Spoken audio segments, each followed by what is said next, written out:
Hello again, everybody. This is Lee with Untapped Potential. We are starting part 3 of Jace's story campaign. We last left off having trained with Alhammerit, and now he is sending us out to the front lines to start doing some work.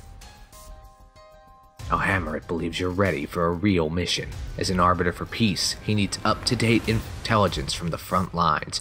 You are to infiltrate a rebel camp, use your mind magic to defeat the guards, and learn their battle plans.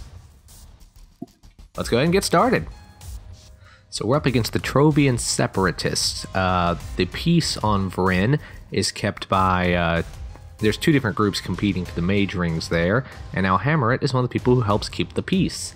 So we go ahead and draw a handful of a bunch of islands here, but we have 2 drops, 3 drops, and a Turn the Tide, which we might be able to use to get some advantage early, and their separatist Void Mage, always a pleasure to see him.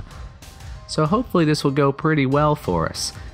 You may have guessed by the episode length, however, that it won't, and it doesn't. We make some mistakes early, and I'll explain them as we go along here. The second battle goes much better. So we go ahead and offer a trade here. Our opponent does not decide to accept it, so we go ahead and roll out another creature. My first mistake here was not being more aggressive on trading on my own turns and letting him build up too much. I should have tried to bait him into a little more. I also used the Void Mage as a tempo play here, if I remember right. Yeah, no, I offer the trades, then I use the Void Mage as a tempo play here to try to force him to replay some of this.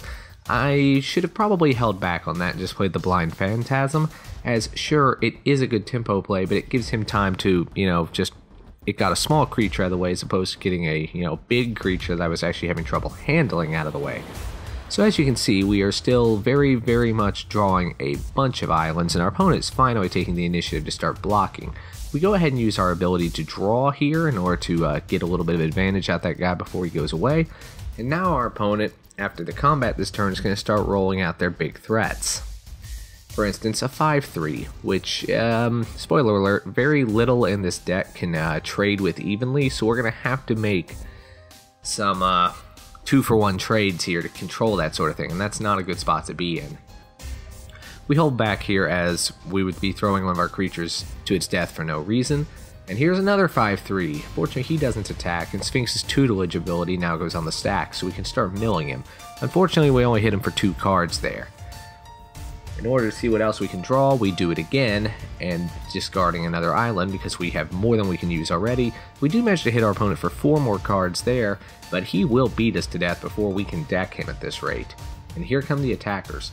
I don't have enough mana up here to use any of my combat spell, to use any of my instant sorceries here, so I make a double block and a single block, and manage to only keep one of my own creatures and take a lot of damage. And here's something called Dusk Urchins, which starts strong but loses power every time it attacks, including the first time, so it kind of is only a 3-power creature, which is somewhat good. We finally draw a Phantasmal Dragon here, which we run out because it's tough, and I decided to play another creature here instead of just holding up my instant sorcery. I gotta admit, I have no idea what I was thinking doing that. So here comes the big attack again, and we have to start making some unfavorable trades or take a lot of damage. So as you'll see, I end up having to trade my big dragon for one of his big threats, but we do manage to almost entirely clear his board.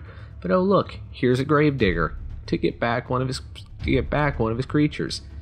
So he plays it again. Because we don't already have enough lands, right? We draw another one and manage to hit our opponent's deck some more. They've got 17 cards in the yard at this point, 22 left in the deck, but at the rate we're going, that's another 11 activations of Sphinx's tutelage. Well, not counting their draw steps, of course.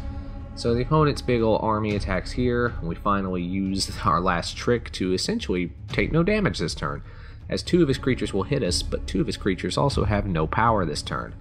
Unfortunately, this will be our last turn as they still have an army, and we're continuing to just draw nothing but lands. We go for the final chance with the Sphinx's tutelage and hit yet another island. So, unfortunately for us, that's all we got. So I actually stopped recording here before I hit restart, but as you'll see, I went back to the menu and hit restart here. I took a little break. I got hungry. So anyway, so we're jumping back in here. Alhammerit believes you're ready for a real mission, blah, blah, blah, blah, blah. Okay, so Trovian Separatists, take 2. Well, once again, we start with a 1 land hand. Hopefully we won't draw too many. So now we get another 3 hand, and while there's nothing particularly exciting in it, it does have one of our dragons to prevent an early threat from our opponent, and it has divination so that we can draw cards for days to find our way to a solution. Not great, as it doesn't develop our board early, but at least it means we will have options. And we do have a 3-drop creature in the form of Phantom Warrior, and there's a counter spell which will be really useful in the late game now that we know he has big threats that our deck cannot answer. We just have to make sure they never resolve. We go ahead and just make an aggressive early trade here, try to keep the board clear to give us time to develop with our bigger creatures. And as we did get our 4th land here, we do decide to start doing so. Once again, we play the Separatist Void Mage to get a creature out onto our field, as our opponent doesn't really have enough mana yet to probably play 2 creatures at one turn. Indeed, he does not. He just plays the same creature. It's sort of a distinction versus what I did last time, where I did in fact just, bounce something and then he had enough mana to play 2 creatures in the next turn. It didn't really make a difference. We offer an aggressive trade here, which our opponent does curiously take this time. And now that he has 5 mana, here comes the 5/3. Now, I don't have any counterspell mana up, so I can't prevent this. What I do draw, however, is Psychic Spiral, which, as we all remember from our battle with Alhammerit, was a way to win the game without having to, win through damage. Now, at the moment, we both have 5 power creatures, but if it's a race, I'll win because I've got flying and I got the first hit.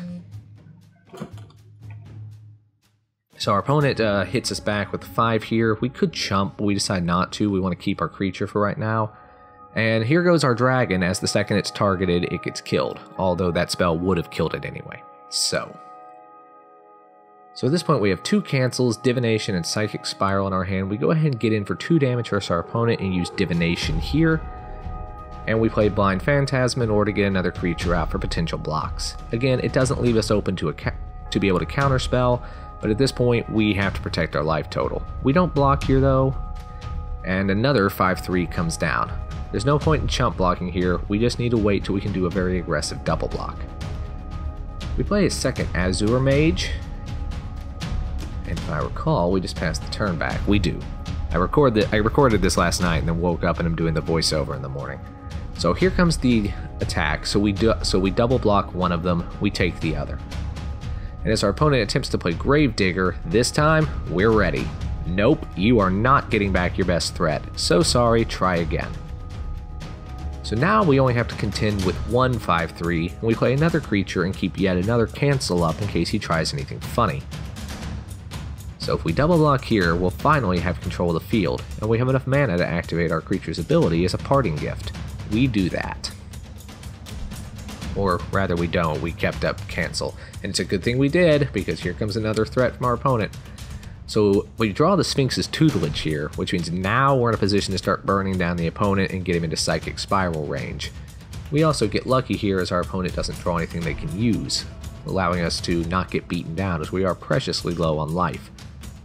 We go ahead and activate Sphinx's Tutelage's activated ability here and continue to draw land, but fortunately we have hit our opponent now. They've got 13 cards in the grave, 27 left in the deck. At the moment, our Psychic Spiral can hit them for 12, which isn't enough. Fortunately though, we can keep looting, drawing cards, and then discarding cards to target our opponent again, and there go 2 more. Now he only has 23. We also draw a Phantasmal Dragon, which we can play next turn, as our opponent is now where we were last game and hitting nothing but lands. 4 more cards go to our opponent's grave, and we play our Looter here so that we can also draw even more cards even more cheaply. So our opponent once again seems to be hitting nothing but lands. He did have Quag Sickness again, but we go ahead and, but since we're going to lose our creature anyway, use its activated ability to draw a card. Our opponent mills a few more. They now only have 15 cards left in their deck, whereas we have 14 in the yard. So we go ahead and Psychic Spiral him here after he's now down to 13, and we play Phantasmal Dragon just for fun because our opponent will lose on upkeep. And there we go. There you have it. Jace campaign number 3, we have won. The rebels are scrappy fighters, but they're no match for you. You best their defenses, pull the location for their planned attack from a tactician's mind, and return to report your findings to Alhammerit. Alright guys, next time we'll find out what Alhammerit plans to do with the information and see what the other side's up to. This has been Lee with Untapped Potential. Thanks for watching.